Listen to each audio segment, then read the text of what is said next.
सांग मैंने आम आज आलू एवं बैगण को नहीं एक सुआदा रेसिपी बनैबा संपूर्ण बिना प्याज रसुण यही रेसिपी को बनवाई आमको कौन स्पेशल मसलार दरकार ना ता छड़ा आलू बैगण एमती एक परिबा जहाँ समस्त घरे आवेलेबल था यही तरकारी मु बनाऊँगी रुटी सह खाइबापी किंतु आपण मैंने भात सह खाईपारे भिडियो को शेष जाए देखूँ भिडियो भल लगे लाइक कमेंट सब्सक्राइब करेंगे।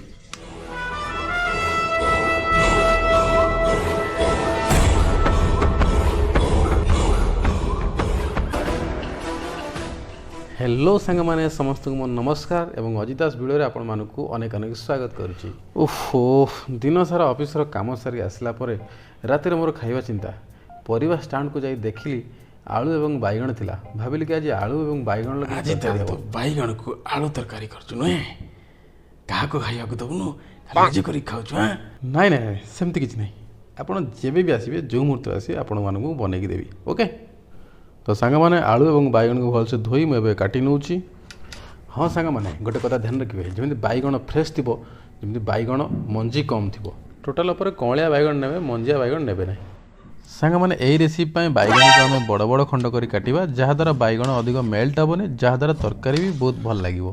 तो ये मुझे दुईटी मीडियम साइज आलू को ता चोपा बाहर कर काटी नौची जमती आम बैगण साइज बड़ बड़ करते सेमती आम आलूर पीस साइज बड़ रखा ना तरकारी देखापी भल लगे ना। तो बर्तमान बैगण और आलू को भलसे आम धोई नवा आपर आम बर्तमान रोषे स्टार्ट करवा।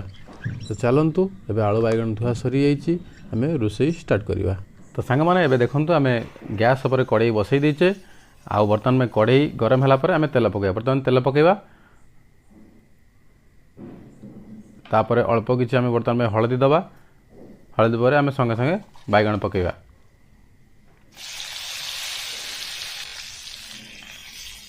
बर्तमान स्वाद अनुसार किसी लुण देदेबा तापर ताको हाई फ्लेम में बर्तमान 2 मिनट भाजवा।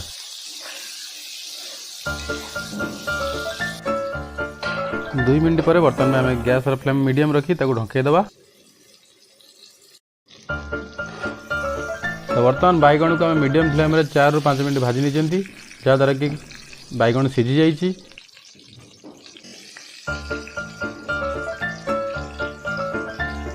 सांग मैंने सहीपरि आलू को आम तेल भाजी नवा। सांग मैंने जदि आपण मैंने आलू भाजापी आउ थे तेल पकाउछन ताले हलदी लुण निश्चित पकेबे। गैस फ्लेम मीडियम रखी आम आलू को किछ समय भाजवा और ढंकई दबा जहाद्वारा कि आलू भल से सीझीज। आलू किछ समय भाजला पर तो यही कलर पड़ी आसी 60% मतलब सीझी जाइए तेणु ताकू गोटे प्लेट साइज आम बाहर करदबा।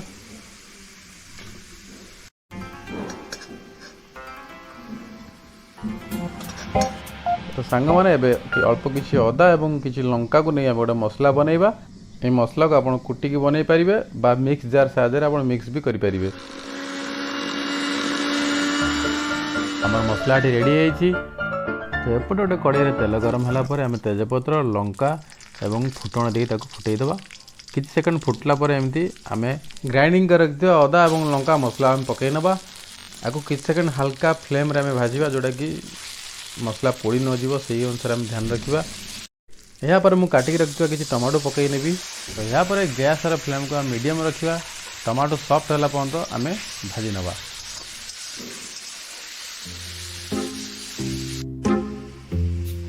टमाटो पर किसी हिंग दे आम छाड़दा सॉफ्ट हाँ पर्यंत एपटे आम गोटे मसला तैयारी करनवा काश्मीर चिली जोटा कलर हाँपाई आम लंका 2 चामच नवा और ता सहित हलदी गोटे चामच नवा जहाँकि धनिया पाउडर 2 चामच एवं ता सहित आम नवा किसी ब्लैक सॉल्ट। तो यह को बर्तमान में किसी अल्प पानी दे आम भल से मिक्स करनवा।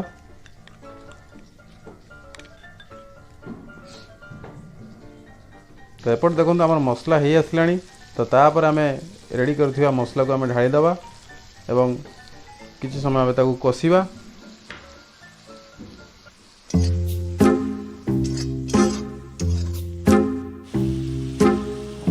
नाटिया भल भाव में कषिबू रे मुझे खाइमी हाँ हाँ तुम खाइब। तो सांग मैंने आम मसला रेडी है आलू को पकई नवा एवं किछ समय आम ताकू पुणी भलसे कषि नवा। गैस फ्लेम लो रखिकी आम 5 ରୁ 7 मिनट को घोड़े घोड़े भलसे आलू को आम कषा जहाँ कि आलू भलसे सीझीज बर्तमान देखो आलू भलसे सीझी जाइए तो यापर आम बैगण पकईदे बैगण जेहेतु आम तेल भाजिक आगे रखते तेणुक सी तो सीझी जाता आम बेसम आउ कषानी जेहेतु बैगण भितर को मसला जाइनी तेणुक आम हाल्का टी बर्तमान पानी देकी कषा जोटा कि बैगण भितर को मसला भी और टेस्ट भी आसो तेणु हाल्का टी पानी दे आम कषा आउ पानी देवा द्वारा तार गोटे भल मसलार गोटे भल टेक्सचर भी आसो जोटा कि भल लगे खायापी